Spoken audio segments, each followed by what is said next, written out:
Hello, I'm Jennifer, 27 years old. I became an orphan at a young age when my parents tragically died in a car crash. They didn't have any family to look after me, so I was put into an orphanage. I was there for about 3 years before my parents adopted me.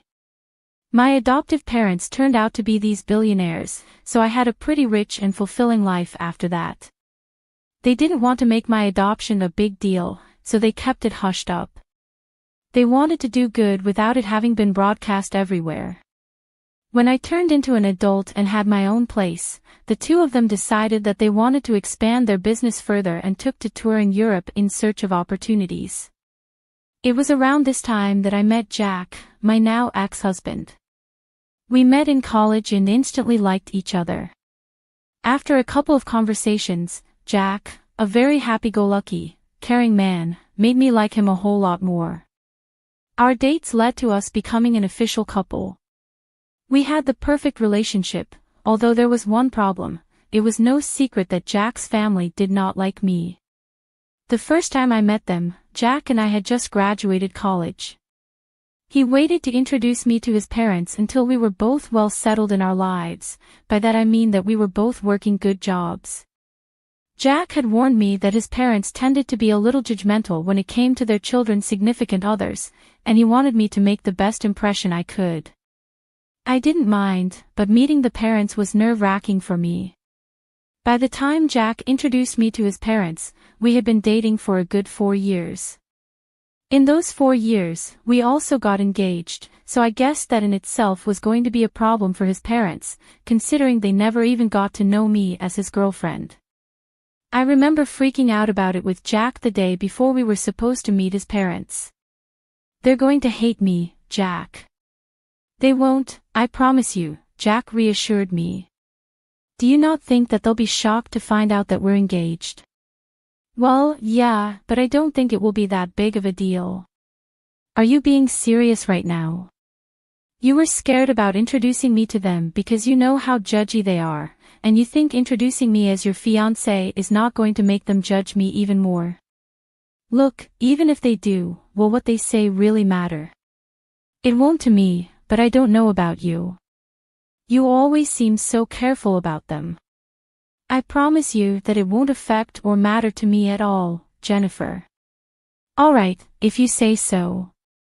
But do you think maybe we should just not tell them we're engaged and then like a month or so later, we should tell them? Will that make you feel any better about this whole thing? Because I have no problem with either of the options. I think we should hide it just in case. I'll do anything to get on their good side. You have nothing to worry about. I'll be there with you no matter what. Thanks, Lee. The only reason I had been freaking out so much because whenever I suggested that Jack tell his parents about me, he would make a whole fuss about them not going to approve of me. Now, at this point, I began to kind of understand why. You see, Jack's family were pretty rich, and they loved to live lavishly. They wanted that for their children as well, and the only way they accepted their children dating was if they also mingled with people who were as rich or even richer than them. The way I was living back then was by no means rich according to their standards. I hadn't told Jack about my family because I didn't see the point of it. Plus, by the time I figured out why he was so adamant about not letting me introduce myself to his parents, I felt like it was even more unnecessary for them to know just who my father was. I wanted them to like me for me and not for my money. I naively believed that they would like me that way, but boy was I wrong. We decided to meet Jack's parents at a fine dining restaurant. At that time, Jack held my hand as we walked in. I wore my engagement ring on my necklace because I wanted to keep it on me without actually drawing any attention to it. When we got to our table, his parents already looked upset. Jack told me to expect that because they were big sticklers about time. When we had arrived exactly 2 minutes late, well, we were already off to a bad start. His parents gave me a once-over and twisted their faces into disgust. They proceeded to ignore me for a little while as they made conversation with Jack. I will admit, I felt really small in their eyes. The longer they ignored my presence, the stronger my urge grew to leave. I kept my head down for the most part until finally Jack drew his parents' attention towards me. "Mom, Dad, you can't just keep talking to me here. This is my wonderful girlfriend, Jennifer." "Oh, hello. It's a pleasure to meet both of you." "Hi." "I wish I could say the same, Mom." "What?" "I'm only speaking the truth." "So, Jennifer, I heard you and Jack met in college, is that right?" "Yes, we did. We happened to share some classes together." "Ah, and how did you manage to attend this college?" "From what I know, the tuition is pretty high and it's a pretty hard place to get into." "Dad, that is enough." "Jack, you will not speak to your father that way. He's asking a very valid question, Jennifer, please answer him." "Well, I got a full ride there. I'm super grateful I got to go there because not only did I get to learn a lot of things, but I also got to meet Jack, which has been one of the best things that has happened to me." "Of course, it's one of the best things that's happened to you. He's loaded, and you need that kind of money. At least you have some brains because your looks aren't all that good, you know." "What?" "That's enough. We're leaving. Come on, Jennifer." Jack grabbed my hand, and we walked out. I was in shock at the way that his parents had treated me. I couldn't believe that people could be so mean, so openly and to the person's face. I was in too much shock to even feel anything. The car ride back home was silent because Jack was fuming. When we reached home, Jack made it a point to make sure that I was doing okay. But truthfully, at the moment, I really did not know how to feel. I had dressed up nicely and made sure that I sat properly as well. I didn't order anything expensive, but somehow, without me even saying a word, Rose and Tom made their judgment about me. Jack didn't speak to his parents for a while after that. They texted him and told him that we had been very disrespectful by walking out on them during lunch. Jack didn't respond to that and only texted them about a month later to tell them that he had gotten engaged. His parents weren't too happy about it, but Jack threatened them with no contact if they said or did anything against me. They offered to pay for our wedding on the condition that they got to make all the decisions regarding it. Obviously, neither Jack nor I wanted that, so we decided to do the next best thing, elope. My parents were in Europe, and they knew about me eloping. They were just happy that I was happy, and they did send Jack and me a gift. Jack did raise his brows at how they sent us a pretty expensive painting as a gift, but I just brushed it off as them having enough money to spend it on that.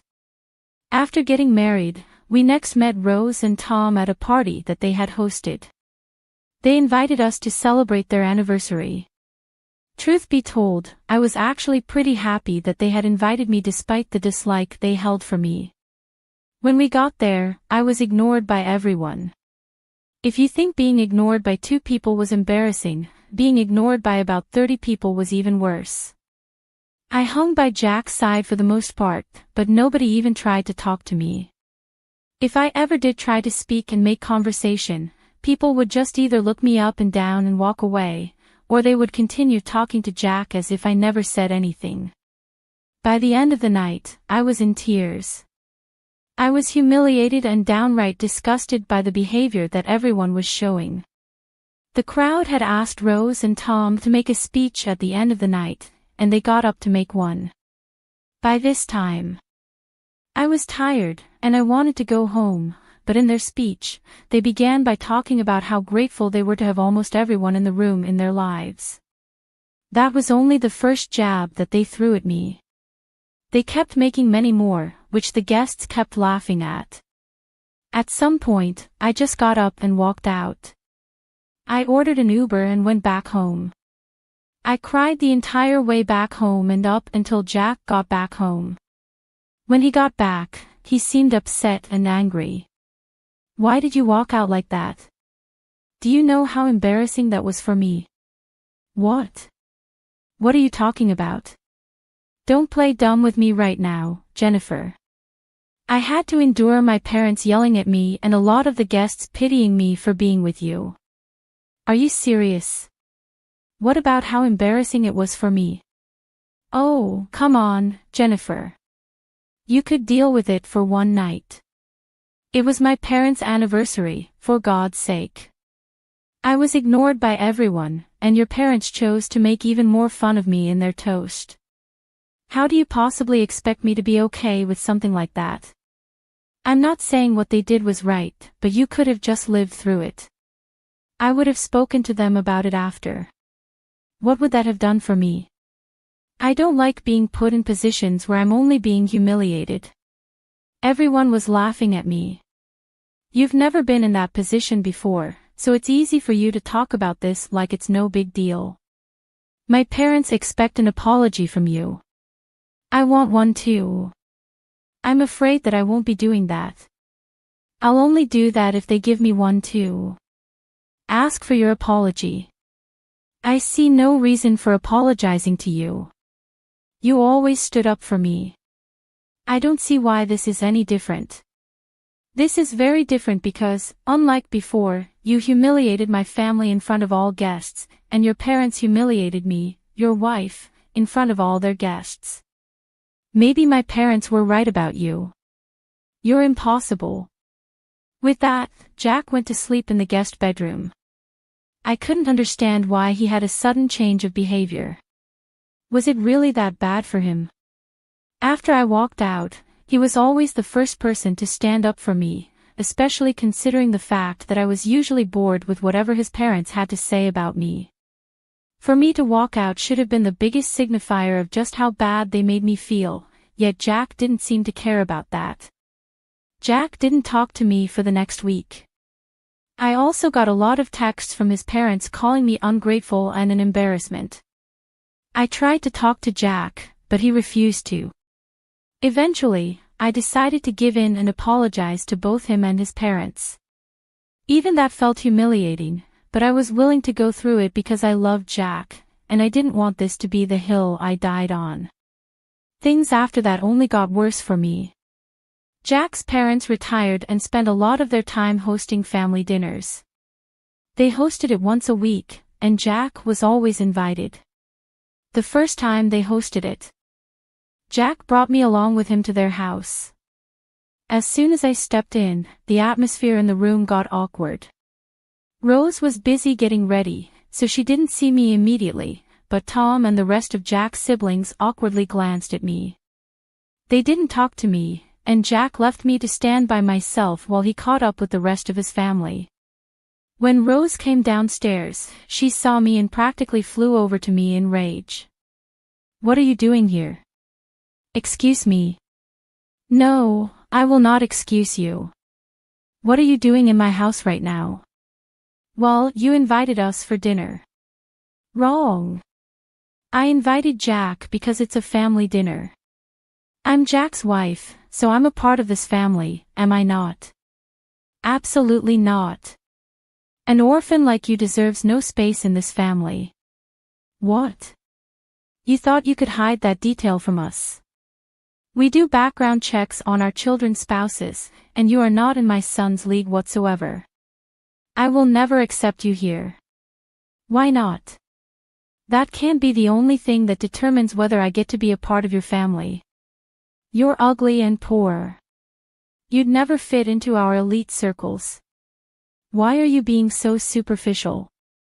Are you scared that I'll damage your reputation just by existing? Does the fact that I bring your son happiness not satisfy you? If happiness brought in money, a lot of people would be billionaires. This is exactly why you'd never fit in with us.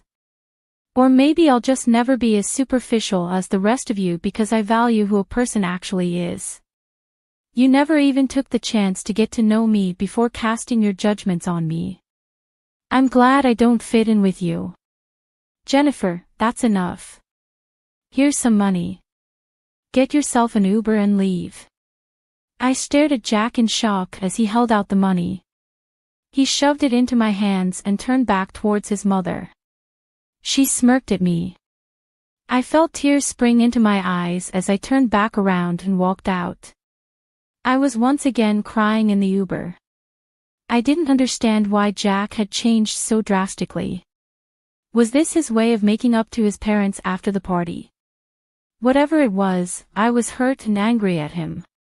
He was okay with his parents using my past as an insult and defending them instead of me like he usually did.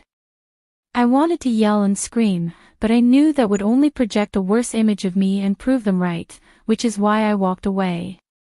I tried to think if anything I said was out of line, but I really did not see anything wrong. I was merely standing up for myself, calmly might I add. After Jack came back home, he went back to not talking to me. My heart was breaking, and I felt so alone. I knew that he expected another apology, but I couldn't bring myself to do it like the last time. Rose had blatantly insulted me in the worst way, and Jack was angry at me for it. If anything, I expected an apology from him. For the next 2 weeks, Jack and I didn't speak to each other. It was hard at first, but I got used to it eventually. The dinner his family hosted still happened, and about once a week, I was all alone at home, which I truthfully did not mind. On one of those nights, my parents video called me. "Hey honey." "Hey sweetie, how's it going?" "Hey dad, hey mom." "Things are not good." "Why?" "What's wrong, sweetie?" "If you need help with anything, feel free to ask us." "I don't think this is something you guys would be able to help me out with, but thanks for the offer." "Where's Jack? Is he not helping?" "That's the thing. He's part of the problem." "Huh? Sweetie, could you be a little more clear about what the problem is?" "Well, his parents are pretty wealthy and also very snobby." "Oh, I hate those kinds of people. Tell me about it." "Anyways, they thought that I was some poor girl who could never live up to their standards and fit into their elite circles, so they took it upon themselves to humiliate me every time that I met them." "What the hell?" "Oh yeah, and the last time I went over, Jack's mom decided calling me an orphan was a good insult." "Oh, that woman. I'm going to claw her face off. How dare she call my precious child an orphan? Do they not know about us? And what the hell has Jack been doing in all this?" I didn't tell them about you guys because I knew that their opinion of me would change if they knew, and I wanted them to like me for who I was and not for my wealth. As for Jack, he's siding with them. He thinks that I was disrespectful when I stood up for myself. "Honey, are you sure this is the man you want to be with?" "I love him a lot, but this is not how I want it to be. We haven't been speaking to each other for the last 2 weeks, and I'm surprisingly okay with that." "Alright, sweetie. I'll get you in touch with one of my friends over there. Don't worry about us not being able to help you out. I think we might actually be able to help you get a little sweet revenge, huh?" "What? What do you mean?" "Your dad and I are coming there next week. We wanted to take you and Jack on a vacation, but now we can just take you. More things for us to do together, I guess." "Really? Oh my God, I'm so excited to finally get to see the two of you in person again." That was a real pick-me-up. Finally, I felt happy after so long. The three of us continued to talk for a little while after that. Dad elaborated on his plan to help me. After a little while, he asked me where these dinners of theirs were being held. As far as I knew, they took turns hosting in their house and at restaurants. Conveniently, the week that my parents were coming, the dinner was going to happen in a restaurant. I needed to get information on where exactly this dinner was going to be held so I could provide my parents with the location. Thankfully, I had Jack's email logged into my phone, and if there was one thing I knew about Rose and Tom, it was that they loved to email everyone everything. It wasn't that hard to get the location, and I gave it to my parents. At the same time, my mom's lawyer friend contacted me, and we got started on the process of filing for divorce. My parents landed in the States and decided to check into their hotel, where I met them. We had lunch together, and then the two of them sent me on my way for a spa day that they entirely paid for because they thought I deserved it. While they got ready to get revenge on my in-laws, my parents walked into the restaurant where Jack and his family were dining. According to Dad, when they approached the table, Tom and Rose began to murmur among themselves as they recognized who he was. Mom told me that this was how the conversation went. "Hello. Oh my gosh, Mr. Burns. What brings you here?"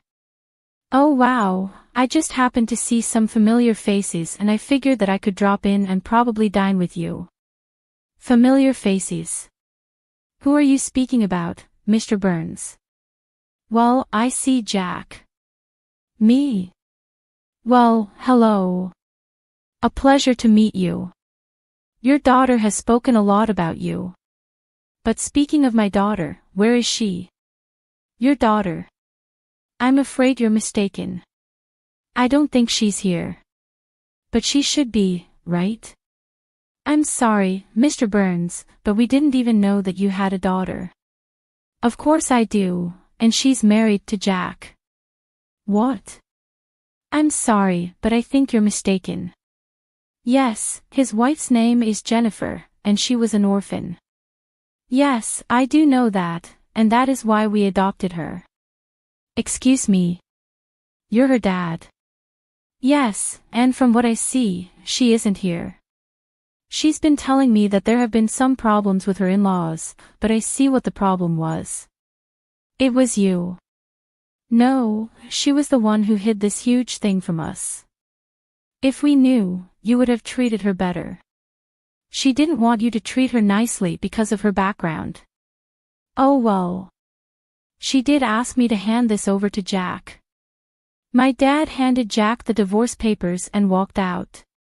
After that, it only took a couple of phone calls for a lot of investors to pull away from Tom's business. They were quickly crashing, and nothing was more satisfying than watching them crumble down to the levels that they made fun of. I got a lot of texts from all of Jack's family, calling me a bunch of nasty names, while some of them begged me to talk to my dad and reverse what he had done. Jack thankfully signed the divorce papers without any hassle. My parents and I went on a long vacation after that. I had the time of my life, and I slowly began to heal. Yeah, it hurt that I had lost the love of my life, but I also learned just how important it is to stand up for myself. I'm forever grateful to my parents for everything they've done for me, and I can't wait to see what else life has to offer me.